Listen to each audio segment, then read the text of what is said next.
Okay, so now how do we, let's say we discretize this into an ODE, right? How do we solve an ODE in MATLAB?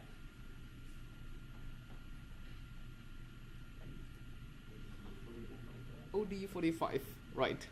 So if you forget about that, review that. And what do we do if we want to use ODE 45? We have to write a function, right? So let's write a function. So new file, function, let's say dwdt, okay? Actually, let's, yeah, sure. So dwdt, according to our equation, is equal to k kappa times wxx, right? And let's just set kappa to 1 for now. So the result is actually wxx, the second derivative of w. And the first argument, I think, is t, right?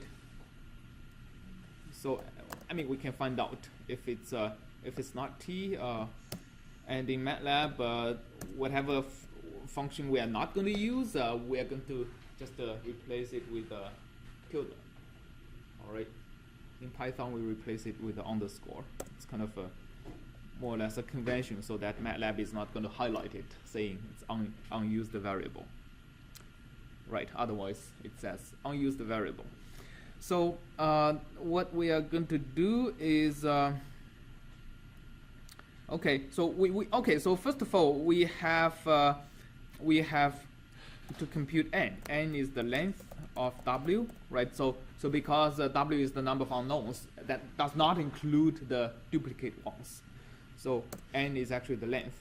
So dx is 1 divided by n. So we have to know dx in order to implement our finite difference scheme. Okay. Now in this case, my left and right values is a little bit different. Right, so my left value is actually the first one.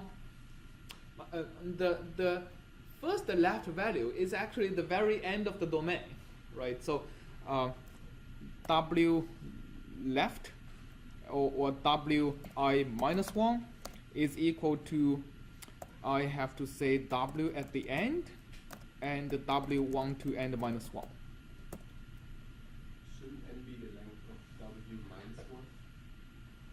Should n be the length of w minus 1? Yes, so if w includes the duplicate copies of w at 0 and 1, then n should be the length of w minus 1. But here, the number of ODEs I want to solve is actually exactly n, right? So that means when I pass in w, I should not have 2 copies of the same w in my unknowns. So basically, I'm going to supply w at x1, x2 to xn minus 1. So right, to basically the total number of grid points is n plus 1 in this case. All right. So this is I minus 1, wi plus 1 is going to be what? w2 to the end and w1. I forgot if ODE 45 passes in a row vector or a column vector. Anybody knows that? Huh? You think it's a column? Okay, very good. So let's make it this. Right. Otherwise, I'm going to find out when it complains. So then the wxx, that's our scheme, wi minus 1 plus wi plus 1 minus 2 times w divided by delta x squared. All right, that's our function to be plugged in to ODE 45. Can somebody confirm that the first argument is actually time, so I can put w as the second one? I always forget that. But like it's fine because ODE 45 is going to complain if I'm not correct. It is? Okay, good. So my return value, I think, is time, and the w is going to be equal to ODE 45 dw dt, and let me just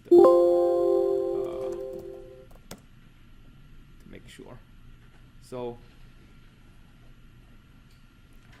yeah, so my T and W is equal to ODE 45 dW dt. Next one is T span, so let's solve it from 0 to, what do you suggest? 1. Alright, 1.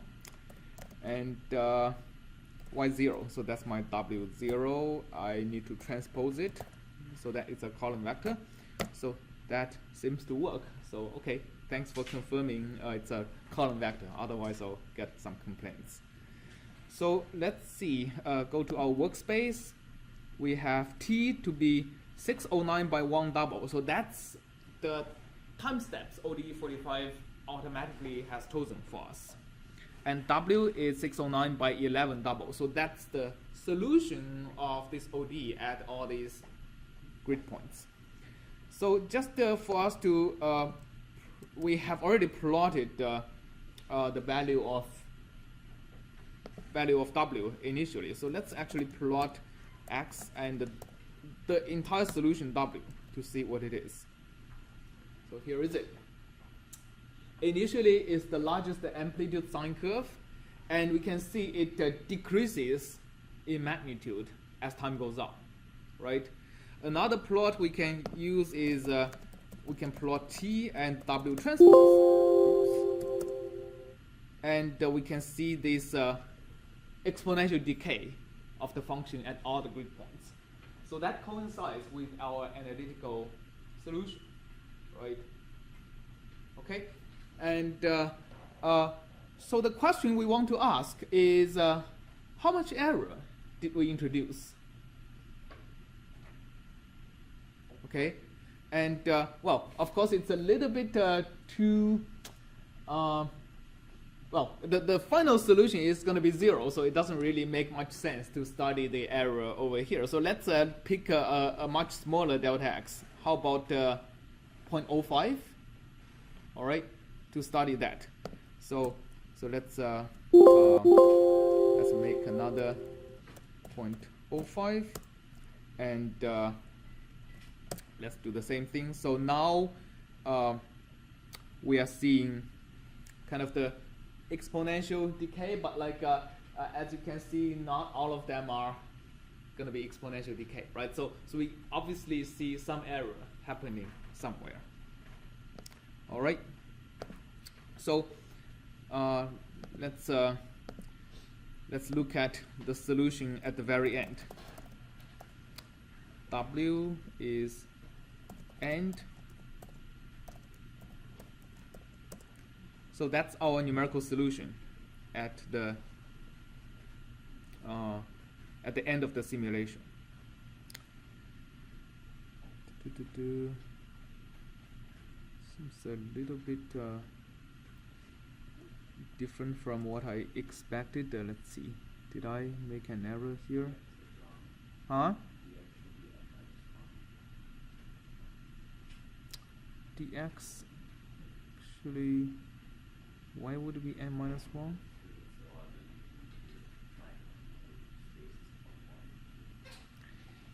Yeah, but like my spacing is 0.1 and my W. Oh, I think so here's the problem. My initial condition W0 has 11 points. I should not specify W0 as the initial condition. I should specify this as the initial condition, as the initial condition should not contain this duplicate solution as I promised, right? So this should be that, and let me plot this again. Now I can't plot the same, right? So that's a good sign, because what I should be plotting is W, and also I need to plot the duplicate solution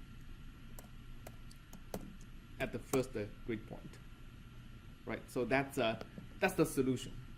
Okay.